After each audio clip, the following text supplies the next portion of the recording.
말씀은 영광을 받는 비결이라는 제목으로 오늘 말씀을 나누고자 합니다.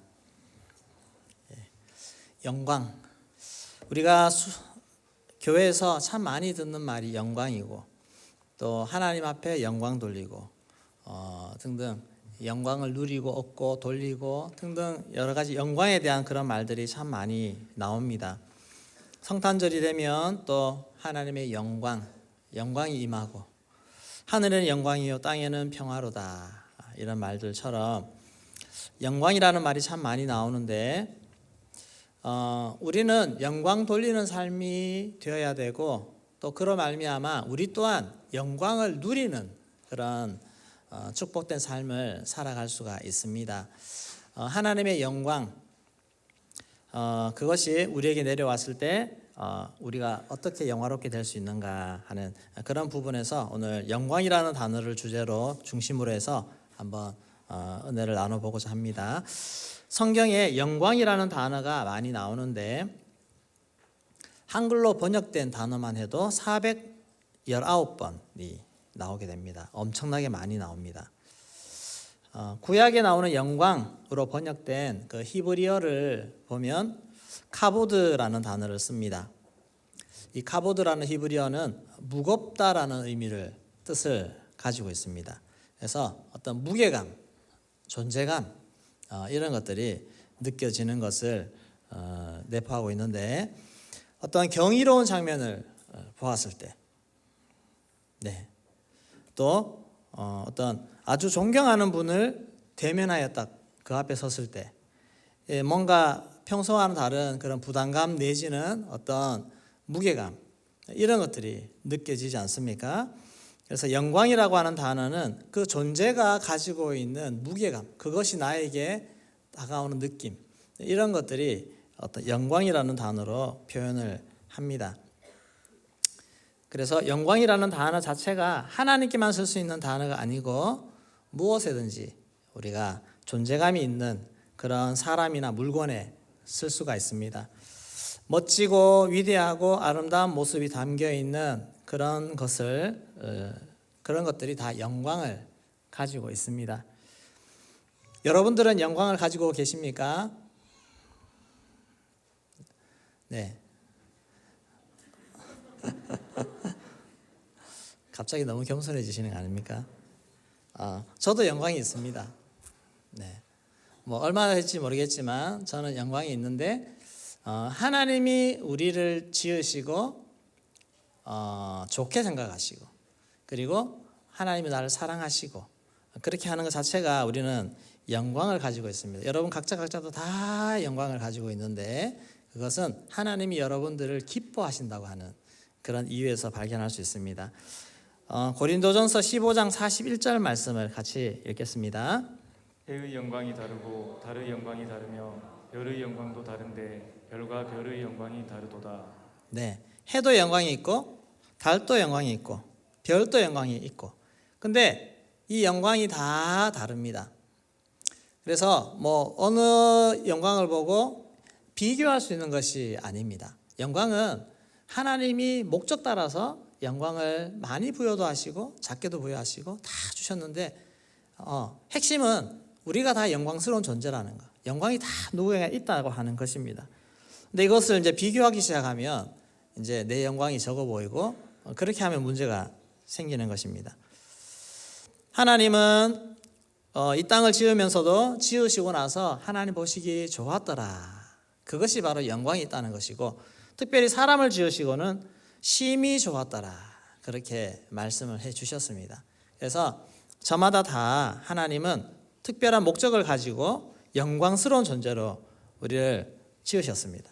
내가 남들보다 공부를 좀 더 잘한다고 영광이 더 있는 것도 아닙니다.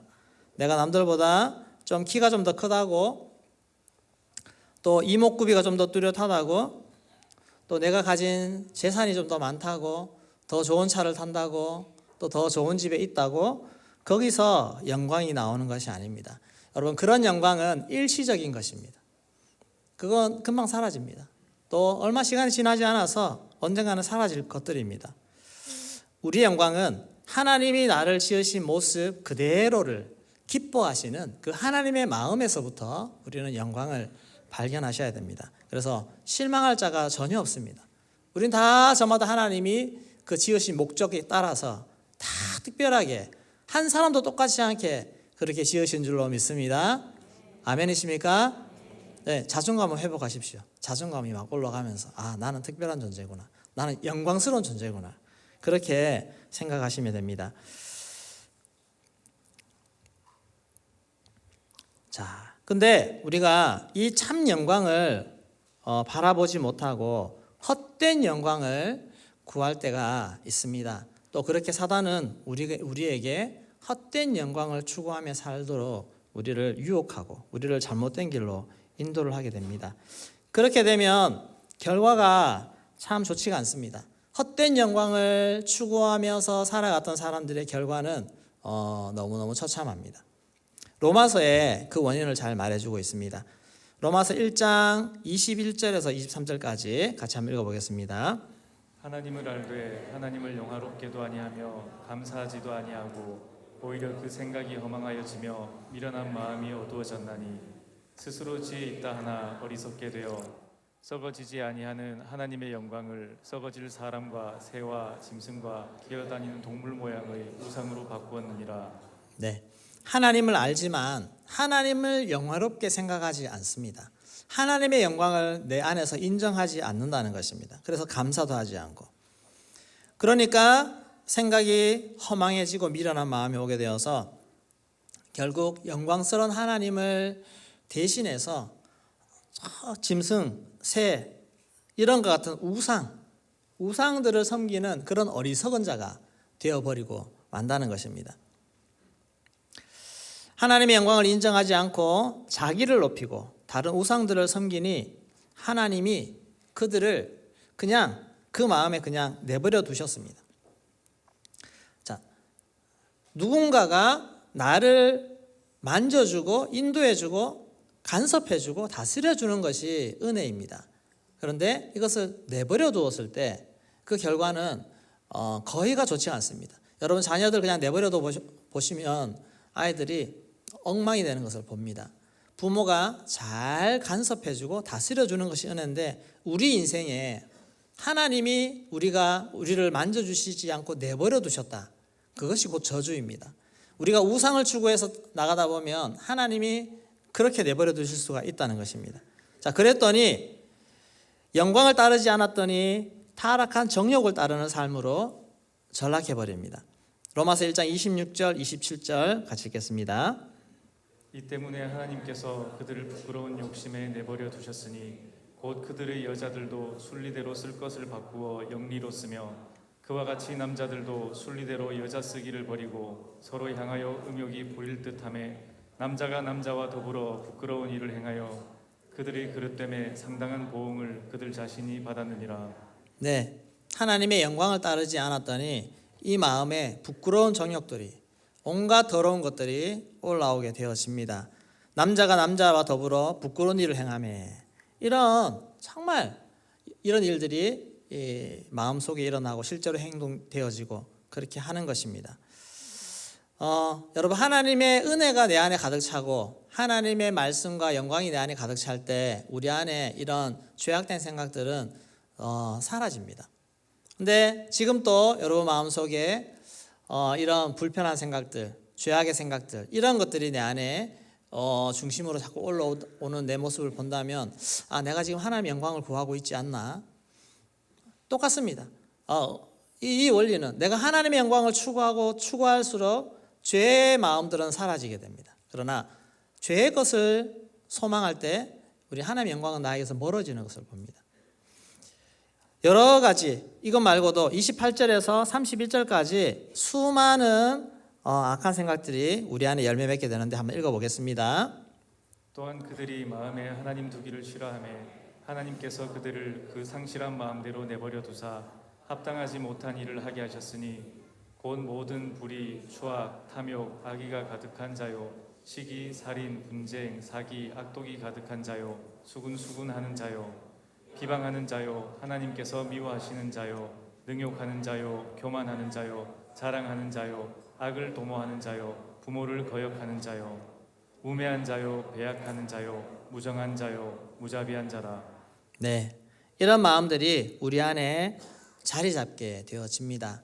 여러분, 마음의 이런 괴로움들은 그냥 생기는 것이 아닙니다. 우리가 하나님의 영광을 구하는 마음이 우리 안에 있으면 이런 것이 자리 잡지 못합니다. 하나님의 영광을 내가 거부하고 하나님의 영광을 받아들이기를 싫어할 때 내 안에 좋은 것이 자리 잡으면 좋겠는데 이런 것들이 자꾸 내 마음을 차지하게 되어집니다. 그래서 우리는 영광스럽게 살아가는 우리의 인생이 되려면 우리는 하나님의 영광을 자꾸 내 안에 끌어들여 와서 내 안에서 이 하나님이 인정되어지도록 영광을 위해 살아가는 내 인생으로 자꾸 만들어가는 그런 노력들이 필요합니다. 오늘 말씀에 내가 하나님과 예수 그리스도의 은혜를 내 안에서 인정받도록 만들면, 하나님이 내 안에서 인정받도록 영광받도록 만들면 하나님이 결국 나를 영광스럽게 만들어주시는 이런 결과가 나오게 되어지는 것입니다. 그래서 첫 번째로는 내 안에 예수님이 내 안에서 영광을 받으셔야 된다고 하는 것입니다. 예수님이 내 안에서 영광 받으시도록 해야 된다.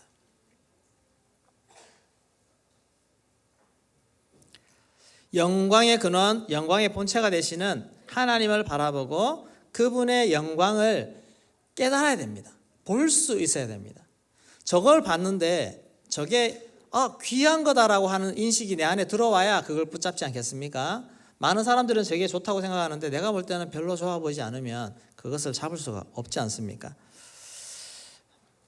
우리 1장 12 데살로니가후서 1장 12절 말씀을 다시 한번 읽어보도록 하겠습니다. 우리 하나님과 주 예수 그리스도의 은혜대로 우리 주 예수의 이름이 너희 가운데서 영광을 받으시고 너희도 그 안에서 영광을 받게 하려 함이라. 네, 우리 주님이 참 우리 가운데서 영광 받으시는 그런 대접을 받았으면 좋겠습니다. 예수님이 이 땅에 오셨습니다. 그리고 우리가 주님 오심을 기억하는 성탄절인데 우리 한번 돌아보면서 이 땅에 오신 예수님이 나에게서 존귀함을 받고 계시는가? 내 마음에서 대접받고 계시는가? 아니면 나는 주님을 그냥 밖에 세워놓고 그냥 별로 인정 안 하고 있는 그런 모습인가? 우리가 주님을 내 마음에 모셔서 존귀한 자로 대접하고 영광 돌리는 그것부터 먼저 회복이 되어야 하는 것입니다. 하나님이 누구신지 알면, 예수님이 누구신지 알면 우리는 저절로 영광 돌릴 수밖에 없습니다. 자, 능력 있으신 분이십니다. 우리 하나님의 능력을 깨닫게 될 때 우리는 영광 돌릴 수 있습니다. 카타르 월드컵 오늘 밤에 내일 새벽에 이제 대망의 결승전이 하고 있는데 많이 관심이 있으신 줄로 압니다. 네. 오늘 또 보시나요 혹시? 결승전에서 우승을 하면 우승팀으로서 축구 선수로서 아마 또 축구팀으로서 그 나라에서 참 큰 영광, 최고의 영광을 얻는 것이 아닐까 생각합니다. 그리고 그 중에서도 MVP가 됐다. 그러면 축구 선수로서는 최고의 영예로운 그런 삶이 될 것이라 생각합니다. 메시, 음바페 이런 사람들 플레이를 보면 정말 감탄이 나옵니다. 축구 선수가 보더라도 와 어떻게 저렇게 잘하지? 감탄이 나옵니다. 자, 그런 놀라운 실력을 보면 저절로 경외심이 생기고 인정하지 않을 수 없는 그런 마음이 듭니다. 이게 영광 돌리는 겁니다. 저 사람들을 보면서 와 정말 대단하다. 이게 영광 돌리는 마음의 기본 마음이 되어야 됩니다. 자, 이 사람들의 연봉이 얼마인지 아십니까? 제가 찾아보니까 음바페의 연봉이 우리나라 돈으로 1,431억 원. 뭐 이런 사람들이 다 있어요. 1년에 1,431억 원을 번다고 이렇게. 메시는 839억 원. 우리 한국의 대표 손흥민 선수는 얼마일까요? 와, 손흥민 선수도 그래도 대단합니다. 114억 원. 1년에 114억씩 막 이렇게 버는데 손흥민 선수를 저평가됐다고 얘기하는 사람이 참 많은데 역대 가장 저평가되고 있는 선수는 누굴까요? 우리 하나님.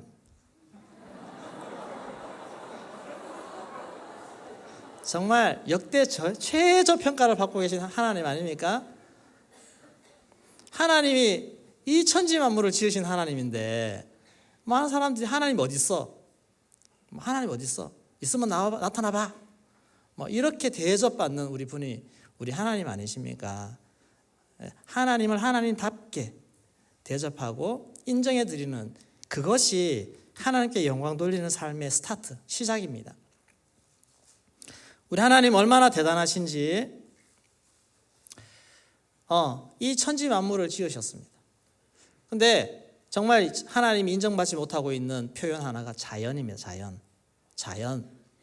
자연 스스로 자자 그럴연 이렇게 해서 그냥 자연 저절로 이 세계가 생겨났다고 그렇게 표현을 합니다. 틀렸습니다. 이 땅의 모든 만물은 피조물입니다.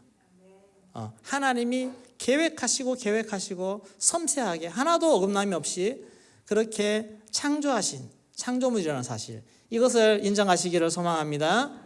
그러면 하나님이 만드신 세계를 다시 한번 새로운 눈으로 만물을 한번 보시고 사람도 보시고 동물도 보시고 우주를 보시고 한번 보십시오. 그러면 정말 다릅니다.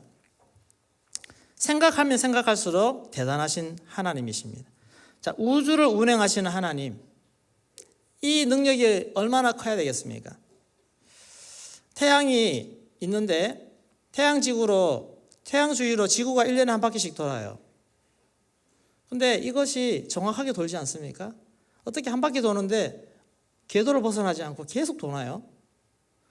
이거는 우리 만유인력을 공부를 했고 이렇게 있는데 이것만 하나를 보더라도 이거는 그냥 과학으로 어떤 노력으로 해결할 수 있는 영역이 아니라 이거는 하나님이 완벽하게 거리 계산 더불어서 딱 세팅해 놓지 않으면 불가능한 일입니다. 지구가 태양 주위를 돌면서 지구 주위에는 또 뭐가 돌고 있습니까? 달이 돌잖아요. 달도 어떻게 그렇게 돌면서 궤도를 벗어나지 않습니까? 이런 것을 생각하면 이것은 저절로 우주가 확장되다가 저절로 이렇게 형성되어지고 모여서 돌아가고 이런 일은 절대 불가능한 일입니다. 과학을 알면 알수록 우리 하나님의 능력을 인정할 수밖에 없습니다. 사계절의 변화가 뚜렷하게 나타나고 어떻게 태양하고 지구하고 거리가 이렇게 탁 되어가지고 정말 사람이 살기 좋은 온도가 유지되고 있을까? 하나하나 태풍이 몰아치고 비바람이 오고 등등의 이런 일들이 자연스럽게 일어나는 것 절대로 아닙니다. 하나님의 계획하심 아래 섭리 아래 일어나는 줄로 믿습니다.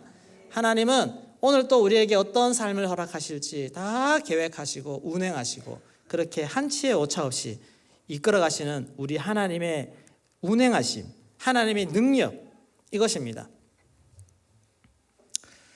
이런 것들을 인정할 수밖에 없는 것입니다. 그리고 제자들은 예수님이 오셨을 때에도 제자들은 예수님의 능력을 하나씩 눈떠가기 시작합니다.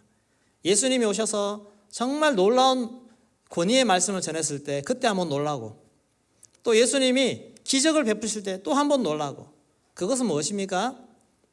예수님이 특별한 분이시고 자연 만물까지도 다스리시는 분이라는 것을 알아가는 것입니다. 누가복음 8장 24절 25절 말씀 같이 읽겠습니다. 제자들이 나와 깨워 이르되 주여 주여 우리가 죽겠나이다 한데 예수께서 잠을 깨사 바람과 물결을 꾸짖으시니 이에 그쳐 잔잔하여지더라. 제자들에게 이르시되 너희 믿음이 어디 있느냐 하시니 그들이 두려워하고 놀랍게 여겨 서로 말하되 그가 누구이기에 바람과 물을 명함에 순종하는가 하더라. 네, 그가 누구이기에. 여러분, 내가 살아오는 동안 내 인생에서 이런 은혜를 경험하고 나서 와, 그가 누구이기에? 또 하나님이 누구시길래? 이런 질문을 해보셨습니까? 이런 질문을 하셔야 됩니다. 내 인생에 하나님이 도대체 어떤 분이시길래 이런 일이 일어나지? 이런 부딪힘, 내 생각을 뛰어넘는 정말 초월적인 그런 하나님에 대해서도 우리가 자꾸 부딪히며 씨름하며 고민하며 알아가는 그런 믿음의 성장이 일어나야 될 줄로 믿습니다. 그러면 이 우주 만물을 다스리시고 모든 것을 주관하신 하나님이 믿어집니다. 이게 믿어져야 됩니다. 이 과정을 거쳐야 됩니다. 저도 제가 직접 체험하거나 그런 건 아니지만 정말 다 죽어가는 사람이 기적적으로 살아나는 이런 내 가까운 사람이 그런 저희 고등학교 교회 다닐 때 1년 후배가 그렇게 간 경화 말기에서 이렇게 살아나고 회생되는 그런 것을 제가 직접 보고 경험했습니다. 치유의 하나님. 그런 것들을 한 번씩 볼 때 여러분 우연히 그렇게 된다고 생각하지 마십시오. 하나님이 그런 것들을 다 주관하고 만지십니다. 여러분들이 직접 경험하지 않으셔도 그런 간증을 많이 듣잖아요. 들으시면 여러분 들려오는 간증을 통해서도 내 믿음이 자랄 수 있습니다. 그것을 믿으면 그것이 나에게 믿음이 된다는 것입니다. 라합 성에 살고 가나안 여리고 성에 살고 있는 이 라합도 하나님을 한 번도 직접 경험하지 않았습니다. 근데 그가 믿음이 어떻게 생겼습니까? 들리는 소문으로 와 여호와 하나님이 이런 분이시구나. 막 많은 민족들을 다 멸하고 지금 그 하나님이 우리 민족도 멸하러 이성도 멸하러 오는구나라고 하는 사실을 믿음으로 받아들였습니다. 그리고 어떻게 하면 여기서 내가 이 화를 피할까? 그렇게 고민할 때 그에게도 길이 열리는 것입니다. 여호수아 2장 10절에서 11절 말씀 같이 읽겠습니다. 이는 너희가 애굽에서 나올 때에 여호와께서 너희 앞에서 홍해 물을 마르게 하신 일과 너희가 요단 저쪽에 있는 아모리 사람의 두 왕 시온과 옥에게 행한 일 곧 그들을 전멸시킨 일을 우리가 들었음이니라. 우리가 듣자 곧 마음이 녹았고 너희로 말미암아 사람이 정신을 잃었나니 너희의 하나님 여호와는 위로는 하늘에서도 아래로는 땅에서도 하나님이시니라. 아멘. 이것이 누가 가르쳐 준 것이 아니라 소문을 듣고 아는 것입니다. 하나님에 대한 소문을 듣고. 여러분 하나님의 기적의 역사를 들으시면 그것을 다 믿으시기를 소망합니다. 그러면 믿음이 자랍니다. 저도 고등학교 때 예수 믿고 나서 간증 집회가 있는데 가자 그러면 같이 따라가서 부흥회 가고 이렇게 하면 그분들이 하시는 간증을 들을 때 하나님의 역사가 들리잖아요. 그럼 그때 그것이 다 믿어지더라고요. 그리고 그걸 믿으면서 와 우리 하나님은 정말 놀라우신 분이셔. 그렇게 할 때 내 안에 하나님을 향한 믿음이 자라고 하나님을 경외하게 되고 하나님께 영광 돌리는 그런 일이 일어난다고 하는 것입니다. 여러분 많이 모든 일에 마음을 여시고 하나님이 행하신 일이라고 하면 다 붙잡고 믿음으로 받으시는 여러분 되기를 소망합니다. 하나님의 능력 중에 가장 큰 능력은 죽음을 이기는 능력입니다.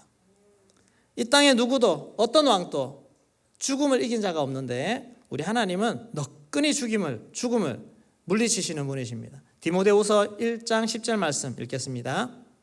이제는 우리 구주 그리스도 예수의 나타나심으로 말미암아 나타났으니 그는 사망을 패하시고 복음으로써 생명과 썩지 아니할 것을 드러내신지라.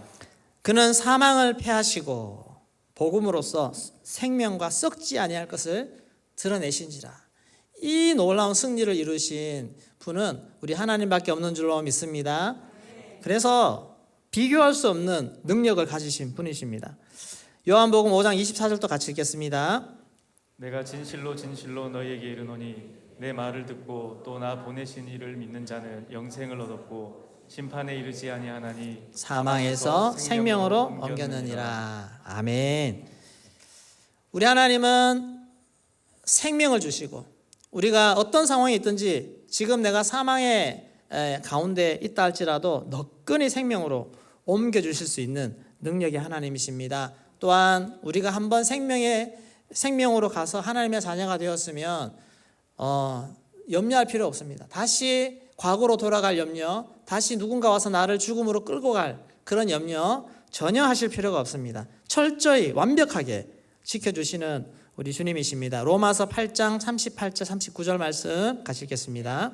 내가 확신하노니 사망이나 생명이나 천사들이나 권세자들이나 현재일이나 장래일이나 능력이나 높음이나 깊음이나 다른 어떤 피조물이라도 우리를 우리 주 그리스도 예수 안에 있는 하나님의 사랑에서 끊을 수 없으리라. 아멘. 예수 믿다가 내가 혹시 구원받지 못할까 두려워하시는 분 계십니까? 염려하지 마십시오. 우리 주님 붙잡고 있으면 절대 주님은 놓지 않으시고 그 어떤 악한 자라도 우리를 끌고 갈 수가 없다는 사실입니다. 우리는 하나님 나라에 속한 하나님의 백성이 된 줄로 믿습니다. 능력의 손안에서 완벽하게 우리는 보호받는 사람이 되었습니다. 그래서 우리 능력의 하나님을 생각하시면서 하나님께 영광 돌릴 수 있는 우리가 되기를 소망합니다. 또 하나 지혜, 우리 하나님의 지혜를 발견할 수가 있습니다. 전쟁에서 승리를 하려면 한두 사람, 싸움 잘하는 사람이 있다고 해서 전쟁에서 이기지 못합니다. 전쟁이라고 하는 것은 큰 사람이 붙고 큰 군대가 붙을 때 반드시 지략이 따라와야 됩니다. 지략을 얼마나 잘 펼쳐서 하냐에 따라서 승패가 결정됩니다. 임진왜란 때 이수신 장군, 적장은 이 이수신 장군을 아주 두려워했습니다. 왜냐하면 자기들이 생각지 못한, 상상지 못한 그런 전략, 지략을 펼치기 때문에 그렇습니다. 하나님이 이 땅을 지으시고 다스리는 지혜는 인간의 지혜와는 비교할 수 없습니다. 사람의 지혜는 절대로 따라갈 수 없는 그런 지혜를 가지고 우리에게 우리의 길을 제시하시고 지금 또 우리의 모든 것들을 주관하고 다스리신다고 하는 것입니다. 여러분, 하나님의 지혜는 우리 사람의 몸을 봐도 너무너무 잘 알 수 있습니다. 신체를 한번 이렇게 자세히 한번 들여다보시고 연구해 보시기 바랍니다. 어느 하나 불필요하게 지은 것이 하나도 없습니다. 제가 3년 전에 담낭 제거 수술을 했습니다. 이렇게 쓸개가 없어요. 말을 어떻게 근데 다른 것은 별로 불편한 게 모르겠는데 우유를 먹으니까 예전에는 저 우유 잘 먹었는데 우유를 먹으니까 조금 지나고 나서 살살살살 배가 아프고 이게 설사를 합니다. 그래서 이게 그 기름진 음식들을 이렇게 뭔가 처리하고 할 때 이게 도움을 주고 하는 그런 역할들이 있습니다. 그러면서 몸에 뭔가 하나가 없어졌을 때 우리 생활에 밸런스가 깨어지고 뭔가 불편한 부분이 생기는구나. 이런 것을 참 많이 느낍니다.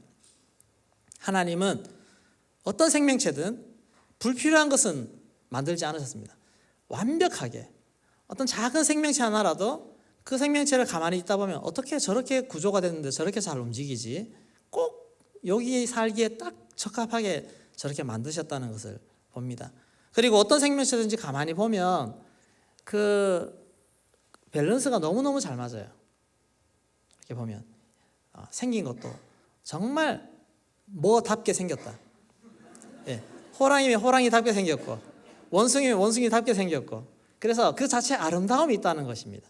하나님이 얼마나 기가 막히게 지으셨는지 너무너무 감탄할 수밖에 없습니다. 우리 사람도 마찬가지입니다. 우리도 너무너무 기가 막히게 지으셨습니다. 시편 139편 14절 말씀 같이 읽겠습니다.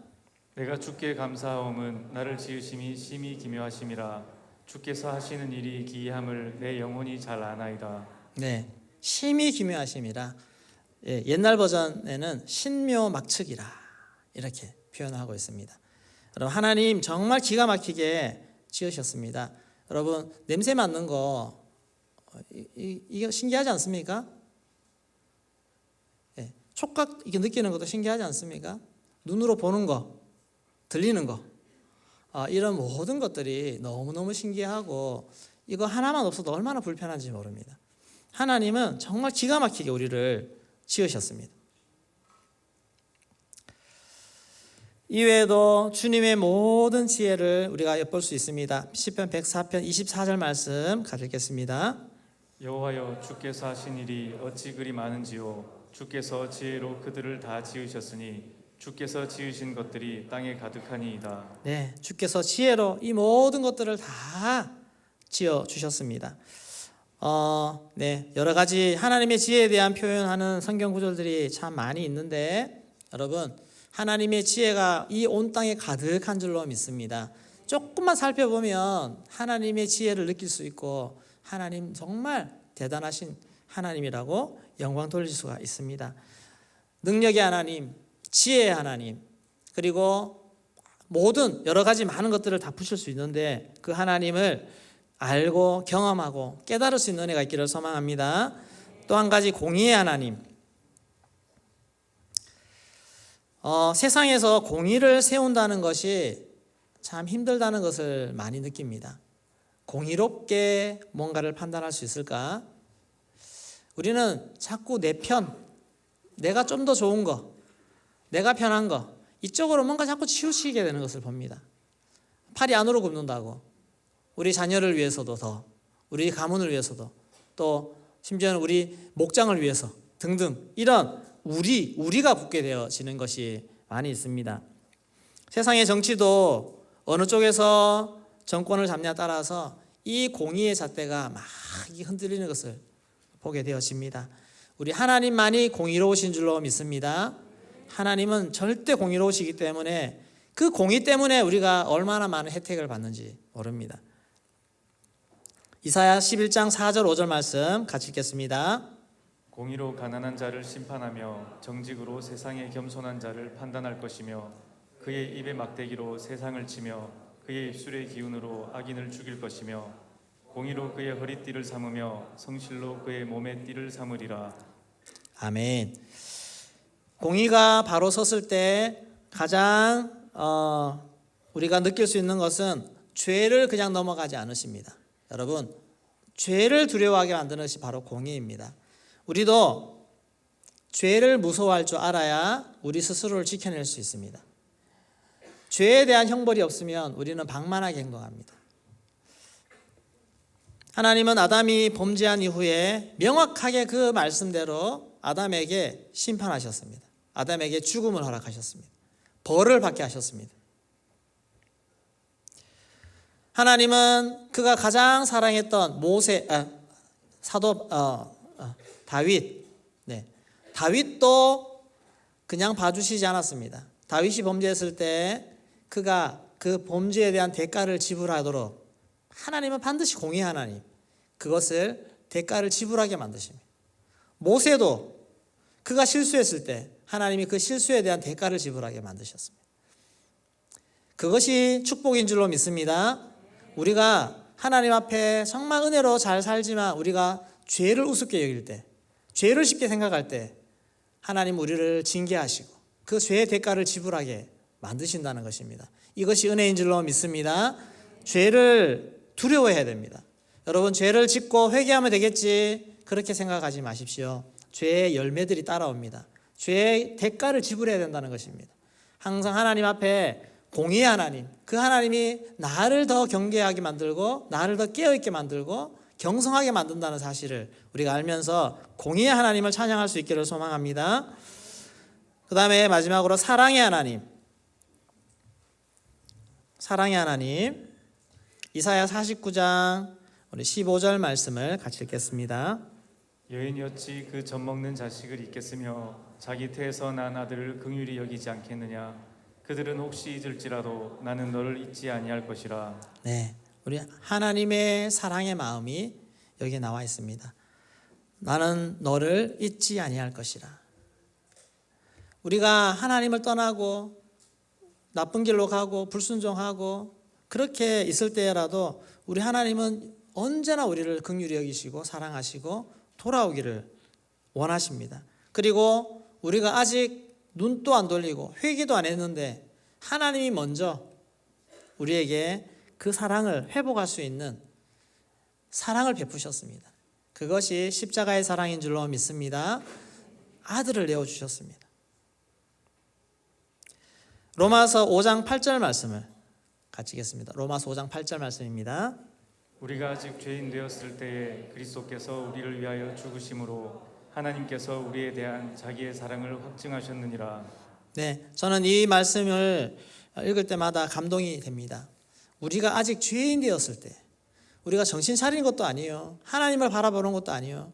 그런 때에도 그리스도께서 우리를 위해 먼저 죽어주셨다는 사실, 이것이 곧 하나님이 우리에 대한 사랑에 대한 확증이라는 것입니다. 하나님의 사랑을 어떻게 알 수 있습니까? 예수님을 보내주신 것을 보면 확실히 알 수 있다는 것입니다. 그 아들 예수님을 보내주신 그 사건, 여러분 성탄절에 예수님이 이 땅에 오신 것을 생각하실 때 하나님의 배후의 사랑을 발견할 수 있기를 소망합니다. 하나님 우리를 얼마나 사랑하시는지, 그래서 우리에게 이 예수님을 보내주셨구나, 그래서 우리에게 사랑이 넘치고 은혜가 넘치고 감격이 넘치는 그런 은혜가 우리에게 올 수 있기를 소망합니다. 이것을 깨닫고 하나님 앞에 감사하고 주님이 행하신 그 사랑을 인정해드리고 영광 돌리는 것, 이것이 하나님께 영광 돌리는 삶인 줄로 믿습니다.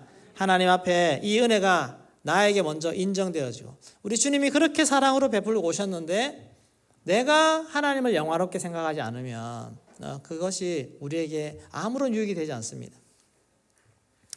내 안에 먼저 은혜가 채워지고 하나님의 영광이 내 안에 하나씩 들어와서 내 마음을 가득 채울 때 그제서야 우리도 영광 받을 수 있는 준비가 되었습니다. 하나님은 우리의 마음 심령을 다 보고 계시는 줄로 믿습니다.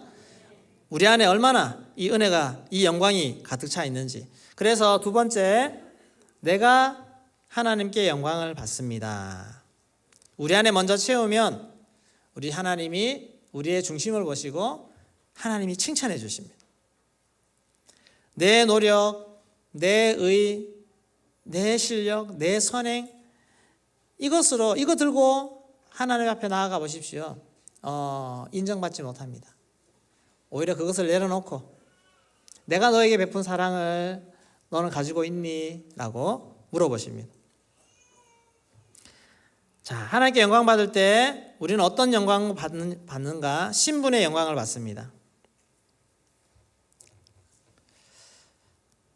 예수님이 이 땅에 오신 이유는 우리를 해방시켜 주시기 위해 오셨는데, 우리는 마귀의 자녀였다가 죄악의 자녀였다가 하나님의 자녀, 정말 자유자의 신분으로 옮겨주는데 그 영광을 우리는 받게 된다는 것입니다. 마태복음 1장 21절 말씀 같이 읽겠습니다. 아들을 낳으리니 이름을 예수라 하라. 이는 그가 자기 백성을 그들의 죄에서 구원할 자이심이라 하니라. 아멘. 마귀의 자녀가 있습니다. 여러분, 마귀의 자녀가 있습니다. 하나님의 자녀가 아니면 마귀의 자녀입니다. 둘 중에 하나입니다. 나는 마귀의 자녀이든지 하나님의 자녀이든지. 하나님의 자녀에게 자녀의 영광이 주어집니다. 자녀로서 누릴 수 있는 권세가 얼마나 많습니까? 죄악도 이기고 죽음도 이기고 주님과 더불어 모든 것을 누릴 수 있는 그런 신분의 영광이 우리에게 주어지게 되어집니다. 참 내 안에 영적인 신분이 먼저 자유케 되어지면 여러분, 그 은혜는 세상의 신분을 뛰어넘을 수 있는 힘이 주어집니다. 옛날에 예수님 당시에도 여전히 종이라는 제도가, 노예라는 제도가 있을 때, 그때 예수 믿는 사람들 중에는 노예도 있었고 또 자유자도 있었습니다. 근데 그 중에 예수 믿고 나서 영적인 신분의 변화를 맛보고 영적인 자유를 누린 사람들은 정말 다른 삶을 살았습니다. 노예로서, 노예의 세상의 신분에서 하나님의 자녀가 된 사람은 똑같은 삶을 살지만 그는 더 이상 노예로 살지 않고 온 마음을 다해서 주인을 섬기는 자유자로 사는 그런 신분을 뛰어넘는 삶을 사는 것입니다. 주인인 사람이 예수를 믿었다면 그 사람은 그리스도의 종으로서 살아가는 그런 종된 삶을 살아가는 것입니다. 여러분, 우리도 마찬가지입니다. 지금 하나님 우리를 부르셨을 때 그 부르심 안에서 우리는 자유롭게 살아갈 수 있습니다. 여러분들이 하나님이 지금 부르셨을 때 어떤 위치, 어떤 지위, 어떤 모양 아무 상관이 없습니다. 그 안에서 우리는 자유할 수 있다는 것입니다. 열심히 일하는 위치에 있습니까?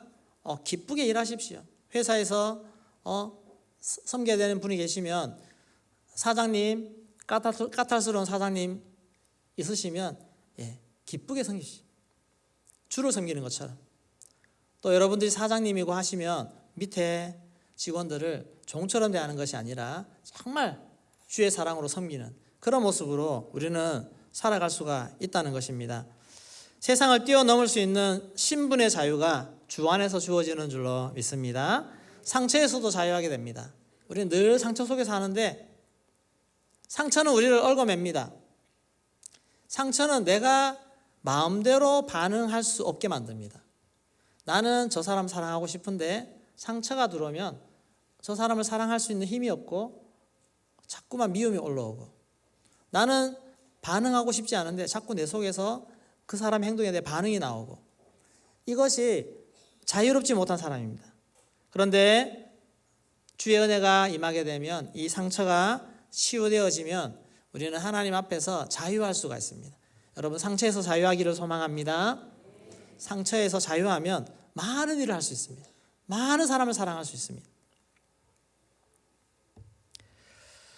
말씀과 성령의 역사로 치유되고 회복되어서 자유자가 되어집니다. 우리는 더 이상 사단에게 막 휘어잡혀서 살아가는 사람이 아니라 하나님의 자녀로서 참으로 참된 자유, 존귀한 하나님의 자녀로 살아갈 수 있는 영광을 얻는 사람이 될 수가 있습니다.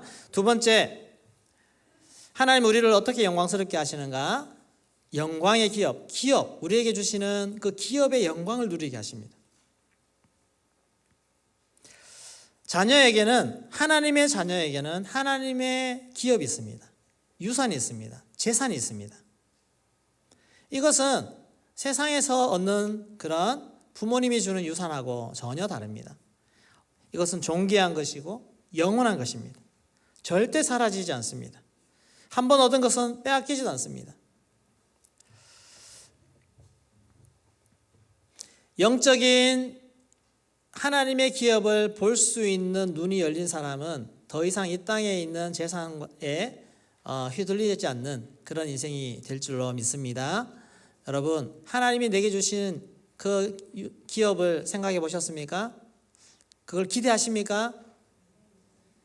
소망되어지십니까? 만족되어지십니까? 더 받고 싶으십니까? 더 받을 수 있습니다. 우리 주님은 우리가 이 땅에서 충성하면 하늘의 상급을 더 쌓는다고 말씀하셨는데, 이것만 되어도 우리는 이 땅에서의 나를 주관하는 많은 세상적인 것들로부터 자유할 수 있습니다. 더 이상 아파트 평수 늘리기 위해서 고생하고 애쓰며 그렇게 사는 인생이 아니라 하늘나라를 위해서 살아가는 인생이 될 줄로 믿습니다. 이 땅에서 주의 나라를 위해서 충성하는 사람이 될 수가 있다는 것입니다. 히브리서 9장 15절 말씀 같이 읽겠습니다. 이로 말미암아 그는 새 언약의 중보자시니 이는 첫 언약 때에 범한 죄에서 속량하려고 주사 부르심을 입은 자로 하여금 영원한 기업의 약속을 얻게 하려 하심이라. 영원한 기업의 약속을 얻게 하려 하심이라. 또 디모데후서 4장 7절 8절 말씀 같이 읽겠습니다. 나는 선한 싸움을 싸우고 나의 달려갈 길을 마치고 믿음을 지켰으니 이제 후로는 나를 위하여 의의 면류관이 예비되었으므로 주 곧 의로우신 재판장이 그날에 내게 주실 것이며 내게만 아니라 주의 나타나심을 사모하는 모든 자에게도니라. 아멘. 의의 면류관, 우리 주님이 정말 칭찬하시기 위해서 준비한 그 면류관을 받아 누릴 수 있는 그런 영광을 누릴 수 있기를 소망합니다. 자, 세 번째는 하나님이 함께 하시는 영광입니다. 이것이 우리가 이제 마지막으로 누릴 수 있는, 이 땅에서도 물론 하나님이 함께 하시지만 우리가 주의 나라 갔을 때에는 주님이 영원히 함께 하시는 그런 함께 하심의 영광, 이것을 누릴 수가 있습니다. 우리 하나님이 함께 계시는 곳에는 전기가 필요 없습니다. 자체 발광. 하나님이 그냥 그 자체가 빛이시기 때문에 어두운 곳이 전혀 없습니다. 하나님이 함께 하시면 하나님이 나를 가장 사랑해 주시는 줄로 믿습니다. 여러분, 누군가의 사랑을 정말 갈구하고 있습니까? 저 사람이 나를 한번 바라봐주고 사랑한다고 해줬으면 정말 좋겠다. 우리 남편이 정말 나를 정말 사랑해주면 좋겠다. 우리 아내가 정말 나를 사랑해주면 좋겠다. 그런 사랑을 생각지도 않을 만큼 하나님은 나를 사랑해 주시고 하나님의 사랑으로 가득 채워지게 될 줄로 믿습니다. 이것이 천국에서 경험할 수 있는 하나님의 사랑입니다. 이 땅에서 경험해 보지 못한 그런 만족과 사랑을 하나님이 함께 하실 때 우리는 받을 수가 있습니다. 이것이 얼마나 큰 영광입니까? 하나님이 함께 하시면 다시는 두려운 일이 없는 줄로 믿습니다. 여러분 염려 근심 많으십니까? 내일 되면 또 회사 가서 그 사람 어떻게 보지? 회사 가서 또 내 일 해야 되는데 이거 또 염려되고 근심되고 재정도 걱정되고 관계도 걱정되고 건강도 걱정되고 모든 걱정이 우리 안에 얼마나 많습니까? 근데 주님과 함께 있는 그 순간 모든 두려움이 사라지게 될 줄로 믿습니다. 정말 안심 평안 누릴 수 있습니다. 여러분 하나님이 함께 하시는 축복 모든 슬픔이 사라지는 줄로 믿습니다. 혹시 아직도 슬픈 마음이 이만큼 있습니까? 마음속 구석에 늘 이렇게 슬픈 뭔가 구석이 쿡 담고 있는 응어리 같은 게 있습니까? 여러분 모든 슬픔이 다 사라지게 될 줄로 믿습니다. 이것이 얼마나 큰 축복인지 모릅니다. 실망할 일이 없습니다. 우리 주님과 있으면 실망할 일이 없습니다. 우리 주님 함께 있으면 비교당할 일이 없는 줄로 믿습니다. 여러분 누구 때문에 저 사람만 보면 좀 내가 위축되고 저 사람은 더 칭찬받는 것 같은데 인정받는 것 같은데 나는 그 사람에 비해서 자꾸 뭔가 못해서 비교되고 그런 마음이 있습니까? 주님 나라 가면 주님 앞에 가면 그런 생각 하나도 안 들 줄로 믿습니다. 옆에서 잘하면 더 좋고 더 모든 사람이 사랑스럽고 그렇습니다. 우리 학생들에게 희소식이 있습니다. 우리 주님이 함께 있으면 하나님 나라 가면 공부 안 해도 됩니다. 좋습니까? 네, 그럼 우리 어른들도 희소식이 있습니다. 주님 함께 계시면 일 안 해도 됩니다. 직장 안 나가셔도 됩니다. 별로 반응이 없으신데요. 네, 우리 또 주님이 함께 하시면 정말 모든 것이 자유롭고 모든 것을 누릴 수 있는 그 영광을 누리게 될 줄로 믿습니다. 이 하나님을 바라보면서 주님 나라 위에서 살아가시고 또 주의 영광 위에 살다가 정말 온전한 주님의 영광으로 들어가는 그런 우리의 인생이 되어지기를 소망합니다. 내 안에 주님을 자꾸 인정하십시오. 예수 그리스도를 자꾸 인정하십시오. 내 안에 영광이 자꾸 쌓이면 내가 주님을 인정하면 하나님이 나를 인정해 주시고 나를 영화롭게 만드시는 그런 은혜를 주실 줄로 믿습니다. 이 은혜를 우리 모두 누릴 수 있기를 주의 이름으로 축원합니다. 모든 능력